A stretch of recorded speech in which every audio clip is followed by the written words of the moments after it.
យើងធ្លាប់ទៅស្ដាប់បទបង្ហាញជាមួយនឹងវាគ្មិនដែលគាត់គេហៅថាវាគ្មិនមានទឹកដមណាទោះបីគាត់និយាយពី1ម៉ោងឬក៏1ព្រឹកឬក៏1ថ្ងៃហ្មងយើងស្ដាប់មិនក៏អត់ធុញដែរសួស្ដីអ្នកទាំងអស់គ្នាខ្ញុំចង់ចែករំលែកទាំងលើ2ទាក់ទងជាមួយនឹងការធ្វើបទបង្ហាញឬក៏ការចែករំលែកជាពិសេសបងប្អូនដែលគាត់ចែករំលែកឬក៏ជាគ្រូឧទ្ទេសឬក៏ជាអ្នកធ្វើបទបង្ហាញជាលើកទី1អញ្ចឹងរឿង2ដែលយើងត្រូវគិតនោះគឺទី1តាក់ទងមួយពេលវេលាចឹងឧទាហរណ៍ថាគេឲ្យនៅក្នុង agenda គេឲ្យយើងនិយាយ1ម៉ោងចឹងចំពោះអ្នកដែលគាត់ថ្មីហ្មងខ្ញុំលើកទឹកចិត្តឲ្យគាត់ធ្វើជាមាតិកាឬក៏អ្វីដែលគាត់ត្រូវនិយាយនឹងត្រឹមតែ40ទៅ50នាទីបានដែរព្រោះ10នាទីទៀតយើងຕົកក្នុងករណីមានរឿងប្រធានស័កឲ្យកាត់ឡើងឧទាហរណ៍ agenda អាចលេតឬក៏អ្នកដែលធ្វើបង្ហាញមុនយើងគាត់អាចធ្វើទៅហួសម៉ោងចឹងដល់ពេលយើងសល់10នាទីយើងអាចថានិយាយបោះខ្លួនឯងកុំឲ្យលើស1ម៉ោងពេកអញ្ចឹងខ្ញុំអត់លើកទឹកចិត្តឲ្យ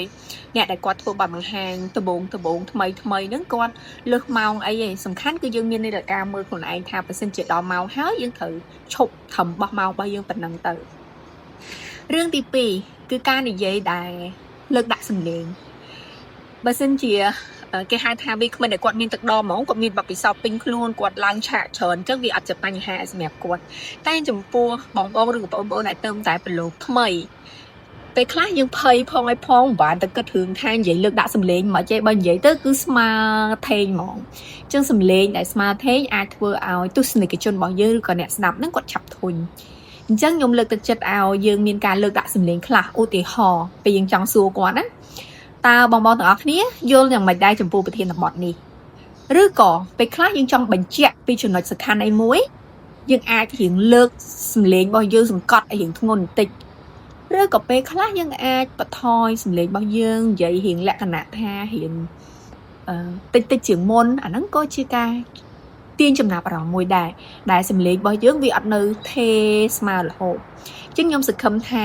បងប្អូនទាំងអស់គ្នាដែលទៅតែចាប់ផ្ដើម